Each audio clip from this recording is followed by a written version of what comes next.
असतो मा सद्गमय तमसो मा ज्योतिर्गमय मृत्योर्मामृतं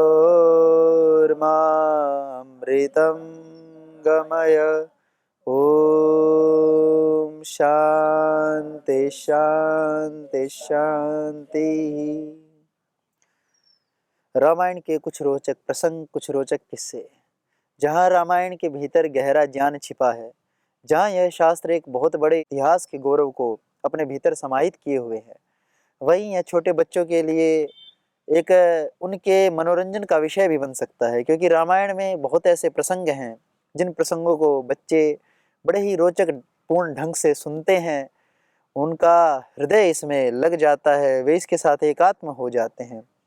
तो इसीलिए हम थोड़े से रामायण के कुछ रोचक प्रसंगों को आपके सम्मुख रख रहे हैं, जिसमें कि एक प्रसंग हमने लिया शूर्पणखा के राम के कुटीर में आगमन का।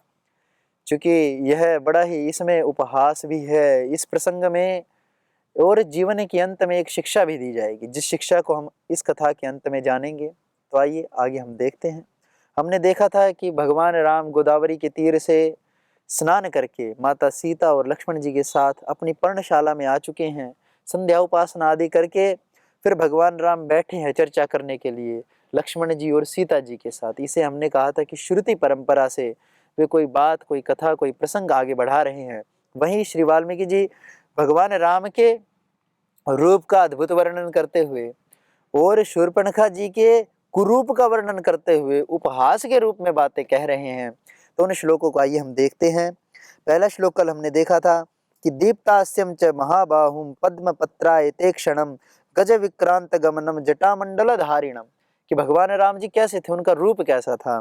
तो थे दीप्तास्यम, उनके मुख पर तेज था, ओज था, तेजस्वी थे, क्योंकि तप किया था भगवान राम ने।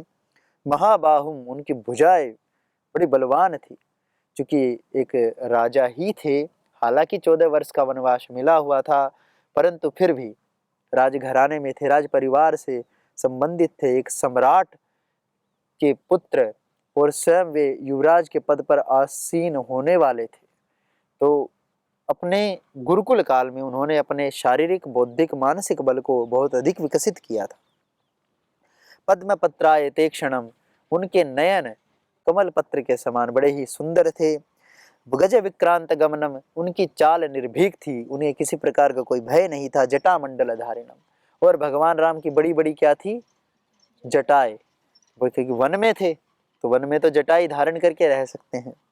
फिर आइए दूसरे श्लोक में कहा सुकुमारम महासत्वम पार्थिव व्यंजनान्वितम रामम इंदीवरश्यामम कंदर्प सदृश प्रभम बभूवेन्द्रोपमं दृष्ट्वा राक्षसी काम मोहिता। कह रहे हैं भगवान राम के अद्भुत रूप को देख करके राक्षसी, कौन राक्षसी, शूर्पणखा, काम मोहिता हो गई। वह लुब्ध हो गई भगवान राम पर, उन्हें देखते ही उन पर मोहित हो गई। कैसा रूप था भगवान राम का, इसमें कहा सुकुमारम। एक तो चूंकि वे सुकुमार थे, यौवन अवस्था में थे। महासत्वम, बड़े ही बलशाली थे, पराक्रमी थे। सत्व शब्द का अर्थ होता है उत्साह। एक श्लोक अंदर लिखा हुआ है गुरुकुल में, क्रिया सिद्धि सत्वे भवति महताम नोपकरणे। क्या कहा, क्रिया, क्रिया अर्थात कर्म की सफलता, विजय। जीवन में सफलता प्राप्त करने का सबसे बड़ा साधन क्या है, कर्म करना।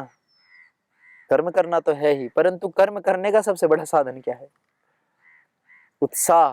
क्या है, कहा कि क्रिया सिद्धि सत्वे भवति महताम। महताम अर्थात महापुरुषों की, जो वीर होते हैं, जो वीरांगनाएं होती हैं, उनकी वे जब सफलता की इच्छा रखते हैं तो उनके पास सबसे बड़ा साधन क्या होता है, उत्साह। क्योंकि बाहर के साधन न भगवान राम के पास थे, न भगवान योगेश्वर श्री कृष्ण के पास। भगवान राम वन में थे और एक और पूरी लंका का अधिपति रावण उसे कैसे परास्त करे। एक और भगवान योगेश्वर श्री कृष्ण युवा अवस्था में, बाल अवस्था में गोकुल में विचरण कर रहे, गोकुल में रह रहे, बच्चों के साथ खेल रहे, और दूसरी ओर कंस जैसा जिसके पास पूरा साम्राज्य है। तो धर्म को बढ़ाना और अधर्म को गिराना, इसके लिए यदि सबसे बड़ा कोई साधन होना चाहिए तो प्रथम साधन क्या होना चाहिए? उत्साह। यदि उत्साह है तो व्यक्ति कुछ भी साधन तो जुटा ही लेगा, जैसे भगवान राम ने जुटाए, जैसे भगवान योगेश्वर श्री कृष्ण ने जुटाए, और आचार्य चाणक्य जिनके पास कुछ भी नहीं, उन्होंने नंद वंश के पूरे साम्राज्य को ध्वस्त किया, समाप्त किया। महारानी लक्ष्मीबाई, कितने युद्ध हुए होंगे अंग्रेजों के खिलाफ, परंतु महारानी लक्ष्मीबाई का युद्ध इतिहास में स्वर्णिम अक्षरों में लिखा। खूब लड़ी मर्दानी वो झांसी वाली रानी थी।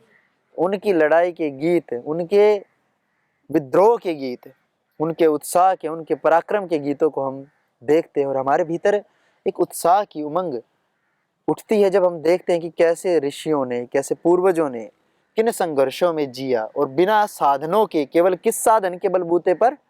उत्साह। क्योंकि उत्साह नहीं था, साधन तो बहुतों के पास थे परंतु उत्साह सबके पास न था। तो भगवान राम के लिए आगे कहा, महासत्वम, महाउत्साही थे, पार्थिव व्यंजनान्वितम, राजाओं के चिन्हों से लक्षित थे। उन्हें देखते ही कोई कह सकता था अवश्य ये कहीं न किसी साम्राज्य के बड़े सम्राट हैं, ऐसा प्रतीत होता था। रामम इंदीवर श्यामम, उनका रूप कैसा था भगवान राम का?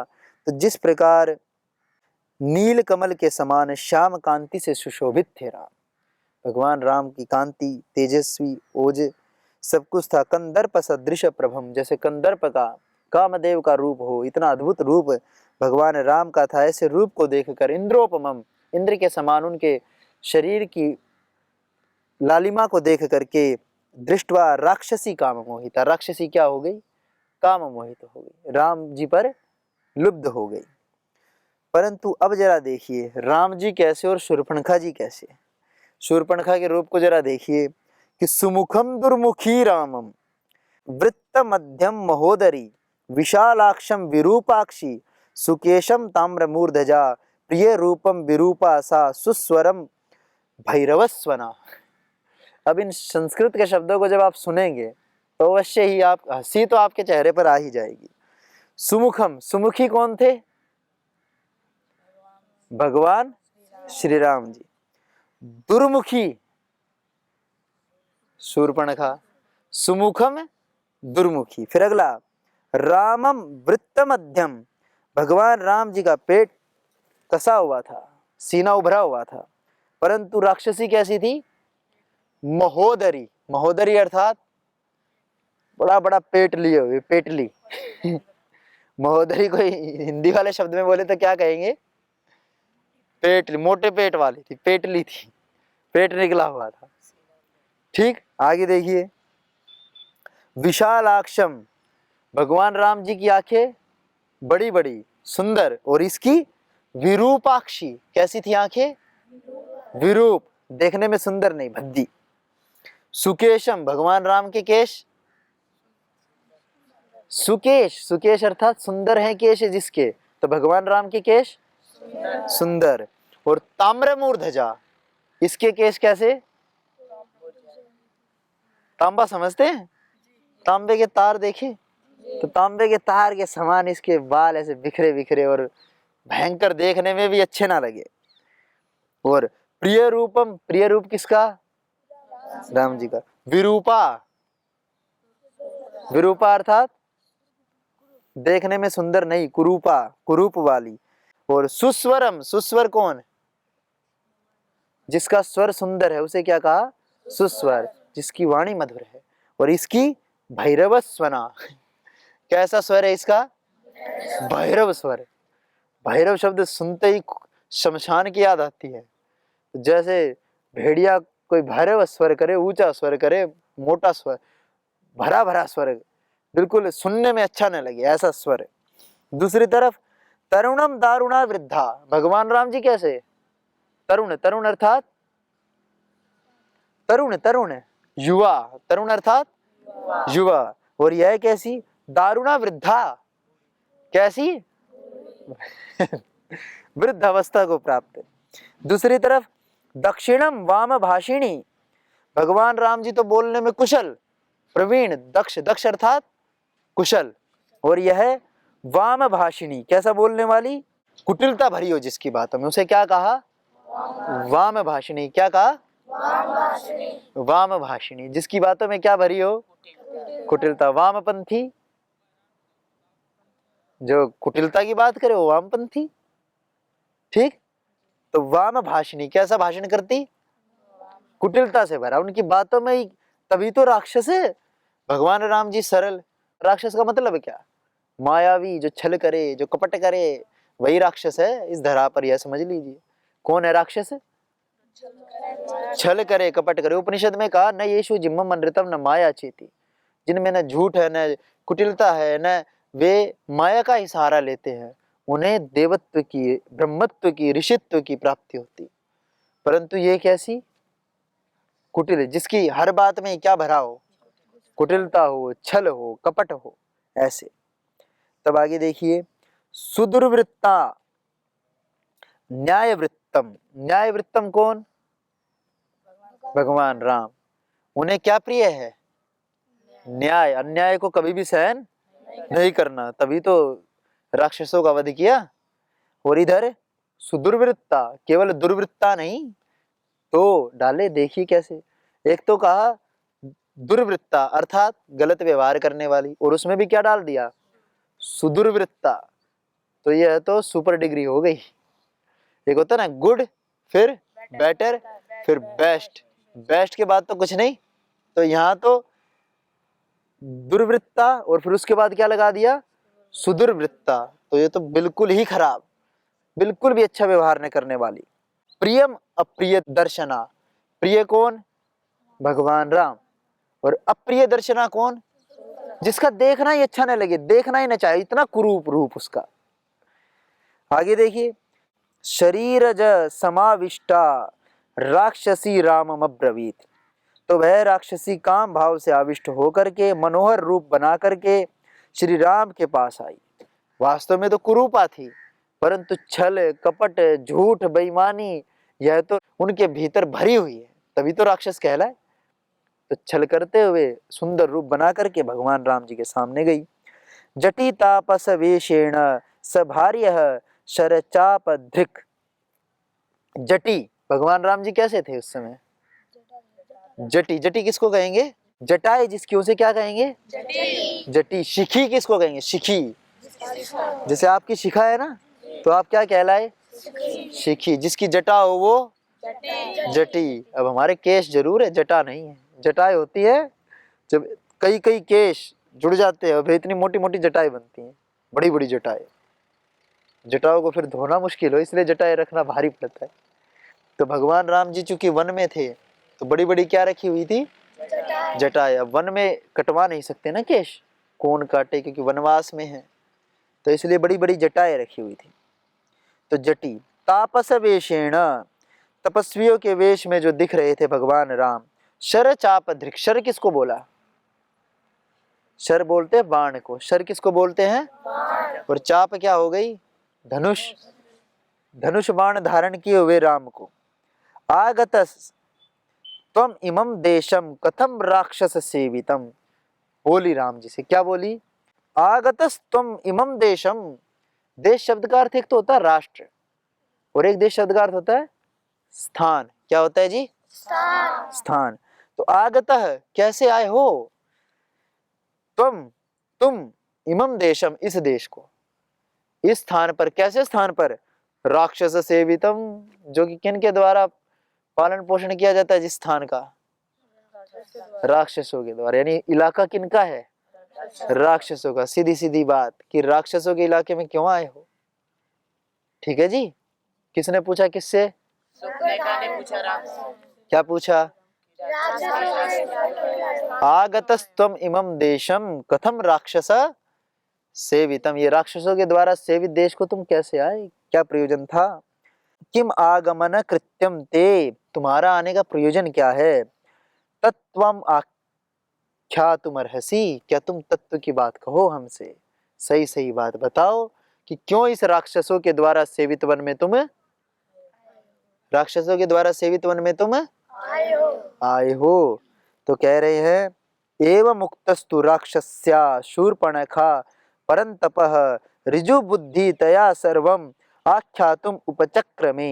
एवं मुक्तः, इस प्रकार कहे हुए, राक्षस्या राक्षसी के द्वारा, शूर्पणख्या शूर्पणखा राक्षसी के द्वारा, परंतपः ऋजु बुद्धि दया, परम तपस्वी भगवान श्री राम। ऋजु शब्द का अर्थ होता है सरल। ऋजु का अर्थ क्या होता है? सरल। लिख लीजिए आप, ऋजु शब्द का अर्थ क्या है? सरल। तो ऋजुतया, ऋजु बुद्धितया, भगवान राम की बुद्धि कैसी थी? सरल बुद्धि वाले आदमी थे। कोई छल कपट चोरी बेईमानी झूठ अनाचार व्यभिचार किसी प्रकार का कोई भी मन में नहीं रखते थे। क्या नहीं रखते थे? ये सब अपने मन में नहीं रखते थे। तो ऋजु बुद्धि थे, तो सरल बुद्धि से जैसे प्रश्न किया वैसे उत्तर दे दिया। सर्वम आख्यातुम उपचक्रमे, सब कुछ बताने के लिए तत्पर हो गए। आसीत् दशरथो नाम राजा त्रिदश विक्रमः तस्याहम अग्रजः पुत्रो रामो नाम जनैः श्रुतः। देखिए कैसे कह रहे हैं, भगवान राम अपना परिचय दे रहे हैं। कह रहे हैं आसीद, एक हुए हैं, त्रिदश विक्रमः, देवताओं के तुल्य, दशरथो नाम राजा, कौन? दशरथ नाम के एक राजा हुए जो देवताओं के तुल्य, जिनका पराक्रम था, जिनका ऐश्वर्य था। क्योंकि जब भगवान राम से भरत जी मिलने आते हैं उस समय उन्हें संदेश दे चुके होते हैं कि अब उनके पिता इस संसार में नहीं रहे। तो भगवान राम जानते हैं, वही बात बता रहे हैं कि दशरथ जी थे, एक राजा थे जो बड़े पराक्रमी थे, उनका मैं पुत्र हूं। तस्याम अग्रजः पुत्र, मैं उसका अग्रज पुत्र हूं, बड़ा पुत्र हूं। रामो नाम जनैः श्रुतः, लोग मुझे किस नाम से जानते हैं? राम के नाम से जानते हैं। रामो नाम जनैः श्रुतः, कि लोग मुझे किस नाम से जानते हैं? राम। संस्कृत में ये बड़ी ही सुंदर पंक्ति है अपने नाम का परिचय देने के लिए, कि संसार में मैं राम के नाम से जाना जाता हूं। आगे देखिए, भ्रातायम लक्ष्मणो नाम यवीयान माम अनुव्रतः इयं भार्या च वैदेही मम सीतेति विश्रुता। और भी सुनो, भ्रातायम लक्ष्मणो नाम, यह मेरा क्या है? भाई, जिसका कि नाम लक्ष्मण है। इयम भार्या, और यह जो मेरा भाई है लक्ष्मण, यह कैसा है? यवीयान, यह एक तो माम अनुव्रत है, मेरी आज्ञा का पालन करने वाला है, और दूसरा शुवा है। देखो, भाई भी लक्ष्मण के जैसा होना चाहिए। आपके भी तो एक दो छोटे भाई हैं यहाँ घर में भी हैं, आप बड़े भाई हो। देखो, बड़ा हो तो बड़ा तब बड़ा जब बड़ा अपने कर्तव्य को समझे, और छोटा तब छोटा जब छोटा अनुशासन में रहे।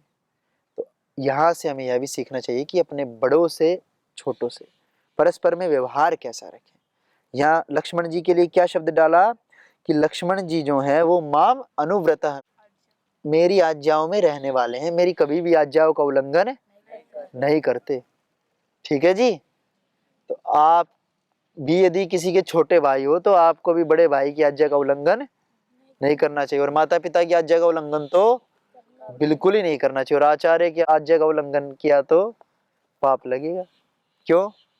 ना तो माता पिता हैं यहाँ, ठीक, एक माता पिता किसके ऊपर भरोसा करते हैं? आचार्य के ऊपर, शिक्षक के ऊपर, गुरु के ऊपर, और इसलिए गुरु की, शिक्षक की, आचार्य की जिम्मेदारियां भी बढ़ जाती हैं।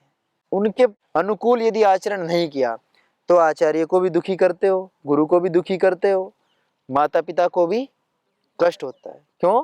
कि माता पिता ने तो आचार्य के अनुशासन में रहने को कहा, ठीक, फिर आपके भाइयों को भी दुख होता है, यदि आपकी बड़ी बहन है तो उनको भी दुख होता है। इसलिए व्यवहार में इन बातों का ध्यान रखना चाहिए। तो इयम भार्या च वैदेही, और यह मेरी भार्या है, भार्या अर्थात पत्नी है, सीता जी, जो कि वैदेही, वैदेही अर्थात विदेह देश में उत्पन्न को क्या कहा? विदेह देश में उत्पन्न को क्या कहा? ये शब्दों का व्यवहार आप सीखिए। जैसे सुमित्रा किनकी माता थी? भगवान श्री राम जी की। तो सुमित्रा के पुत्र को संस्कृत में सौमित्री कह देते हैं। भगवान राम किन के पुत्र थे? भगवान लक्ष्मण जी थे। सौमित्री तो किसको कहा? लक्ष्मण जी को। और भगवान राम के पिता कौन थे? उनके भी पिता थे, लक्ष्मण जी, भरत जी, राम जी और शत्रुघ्न जी। इन सब के पिता कौन थे? तो पिता के नाम से भी संस्कृत में ऐसी व्यवस्था कि पुत्रों को कह देते। तो इन सब को क्या कहा? दाशरथी। क्या बोला? दाशरथी। समझ में आया? तो सुमित्रा के पुत्र को सौमित्री, दशरथ के पुत्र को दाशरथी, और विदेह देश में उत्पन्न को वैदेही। ऐसे संस्कृत में व्यवस्था है। मम सीतेति विश्रुता, और इसे लोग किस नाम से जानते हैं? सीता के नाम से जानते हैं। नियोगा तु नरेंद्रस्य पितुर्मातुश्च यंत्रितः धर्मार्थम धर्मकांक्षी च वनम वस्तुम इहागतः। अब जरा भगवान राम की सकारात्मक सोच देखिए। यह बात सत्य थी कि भगवान राम को क्या दिया गया था? वनवास। कितने वर्ष का? 14 वर्ष का। क्या भगवान राम ने वनवास स्वयं लिया था? माता पिता की आज्ञा से था? तो एक बात सुनिए, भगवान राम यह नहीं कह रहे कि मुझे वनवास दे दिया गया। क्या कह रहे हैं जरा सुनिए। नियोगात, सौभाग्य से, विधि के सौभाग्य से, विधिवश, तू नरेंद्र से, नरेंद्र, नरेंद्र अर्थात राजा, राजा की आज्ञा से, पितुर्मातुश्च यंत्रितः, पिता माता और मंत्रियों की आज्ञा से, धर्मार्थम, किस लिए? धर्म को प्राप्त करने के लिए, धर्मकांक्षी, और मैं कैसा हूं? धर्मकांक्षी अर्थात धर्म को मैं चाहता हूं, मैं धर्म को पाना चाहता हूं। वनम वस्तुम इहागत है, इसलिए मैं इस वन में, वस्तुम अर्थात निवास करने के लिए। संस्कृत में वस्तुम शब्द का अर्थ क्या है? निवास। एक तो वस्तु होती है, वस्तु अर्थात थिंग्स, चीजें, और वस धातु से जब वस्तु शब्द बनाएंगे तो उसका अर्थ है निवास करने के लिए। जैसे भोक्तुम अर्थात खाने के लिए, भोक्तुम अर्थात गंतुम अर्थात हसितुम अर्थात, ऐसे ही वस्तुम अर्थात रहने के लिए, निवास करने के लिए मैं कहाँ आ चुका हूँ? वन में आ चुका हूँ। अब मैं वनवासी हूँ। ठीक है जी। पहले तो राजनिवासी थे, अब क्या हो गए हैं? वनवासी। तो अपना सारा वृत्तांत सुनाया। त्वाम तु वेदितुम इच्छामि कस्य त्वं कासि कस्य वा त्वं हि तावन मनोज्ञांगी राक्षसी प्रतिभासि में यह वा किम निमित्तम त्वाम आगता ब्रूहि तत्त्वतः। अब हमने तो सब कुछ बता दिया। भगवान श्री राम ने तो अपना सारा प्रयोजन इस वन में आने का बता दिया। अब जानना चाह रहे हैं राक्षसी से। अब जरा आप भी बताओ, त्वाम तु वेदितुम इच्छामि, अब तुम्हें मैं जानना चाहता हूं। कस्य त्वाम, तुम किसकी पुत्री हो? कस्य त्वाम अर्थात तुम कस्य त्वाम, काशी कौन हो, कस्य वा या फिर किसकी पत्नी हो। तुम ही तावन मनोज्ञांगी, तुम्हारे अंग इतने मनोहर हैं कि तुम मुझे इच्छानुसार राक्षसी प्रतीत हो रही हो। इच्छानुसार जो रूप धारण कर सके ऐसी मुझे तुम राक्षसी प्रतीत हो रही, क्योंकि भगवान राम वन में ही रह रहे थे और उसी वन में रह रहे थे जो कि किसके द्वारा सेवित था? राक्षसों के द्वारा। तो जो जहाँ रहता उसे वहां के वातावरण का आभास हो ही जाता है। तो भगवान राम ने देखते ही पता लगा लिया कि है हो तो तुम कौन? राक्षसी। वेश धारण करके तुम मेरे सामने आई हो, तुम इच्छा अनुसार वेश धारण कर सकती हो। यह वा किम निमित्तम तुम, और मेरे पास तुम इस आश्रम में किस प्रयोजन से आई हो, जरा यह भी बताओ। त्वाम आगता ब्रूहि तत्व, तब जैसे मैंने तुम्हें सच सच बता दिया तत्वतः, अब तुम भी मुझे अपनी सारी मनो इच्छाएं बता दो। तो सा ब्रवीद वचनम श्रुत्वा राक्षसी मदनार्दिता श्रूयताम राम तत्वार्थम वक्ष्यामि वचनम मम अहम शूर्पणखा नाम राक्षसी काम रूपिणी। सब्रवीद, अब वह बोली, भगवान राम के वचनों को सुनकर के शूर्पणखा बोली। क्या कहती है? श्रूयताम राम तत्वार्थम, सुनो तत्व की बात कि मैं किस लिए यहाँ आई हूँ। वक्ष्यामि वचनम मम, मैं अपने सारे वचन कह रही हूँ। हम शूर्पणखा नाम, मेरा नाम क्या है? शूर्पणखा। राक्षसी, और मैं क्या हूँ? राक्षसी हूँ। और काम रूपिणी, मैं तुम पर मोहित हूँ। सीधी सी बात। फिर कहा अरण्यम विचरामि इदम एका सर्व भयंकरा रावणो नाम में भ्राता यदि ते श्रोत्रमागता। अब जरा सुनिए कैसे अपना वर्णन करिए। अहंकार की, दंभ की भाषा एक अलग ही होती है, क्योंकि रावण की बहन है। अब रावण ने, चाहे भगवान राम जी पराक्रमी थे, परंतु रावण ने भी सारी दिशाओं को कंपित किया हुआ था, तो इसलिए उसके भीतर दंभ था, गर्व था, गौरव था कि मैं रावण की बहन हूं। तो कह रही है अरण्यम विचरामि, मैं इस अरण्य में विचरण करती हूँ। अरण्यम विचरामि इदम, एक अकेली, सर्व भयंकर, और मेरे से भयंकर कोई नहीं है इस अरण्य में, इसलिए मुझे किसी से भय की बात नहीं। फिर कहा रावणो नाम में भ्राता, और मेरे भाई का नाम क्या है? रावण। क्या है मेरे भाई का नाम? रावण है। यदि ते श्रोत्रमागता, तुमने नाम तो सुना ही होगा, ऐसे बोल रही है कि रावण का नाम तो तुमने सुना ही होगा। फिर कह रही है वीरो विश्रवस पुत्रो, वह किसका पुत्र है? वह वीर है, पराक्रमी, और किसका पुत्र है? विश्रवा ऋषि का पुत्र है। यदि ते श्रोत्रमागत, तुम्हारे कानों तक तो आया ही होगा। प्रवृद्ध निद्रश्च सदा कुंभकर्णो महाबल, और मेरा दूसरा भाई भी है, एक ही नहीं है, मेरा दूसरा भाई महाबली है, वो बड़ा पराक्रमी है, उसका शरीर भी बड़ा विराल है। उसका नाम क्या है? कुंभकर्ण। बस वो क्या करता है? पूरे दिन सोता ही रहता है। विभीषणस्तु धर्मात्मा, परंतु एक ऐसा भी है जो क्या है? धर्मात्मा है। क्या नाम है उसका? विभीषण। न तू राक्षस चेष्टित, वो राक्षसों जैसी चेष्टाएं नहीं करता। प्रख्यात वीर्य उच्चरणे भ्रातरौ खरदूषण, और जो रण में खूब पराक्रम दिखाते हैं वे कौन है? मेरे भाई। क्या नाम है उनका? खरदूषण। तो यहाँ तक वर्णन करते हुए आगे राक्षसी अपना और परिचय दे रही है। फिर यह संवाद आगे चलेगा। आज हम यहीं विराम लेते हैं। ओम नमः परम ऋषिभ्यो, नमः परम ऋषिभ्यः।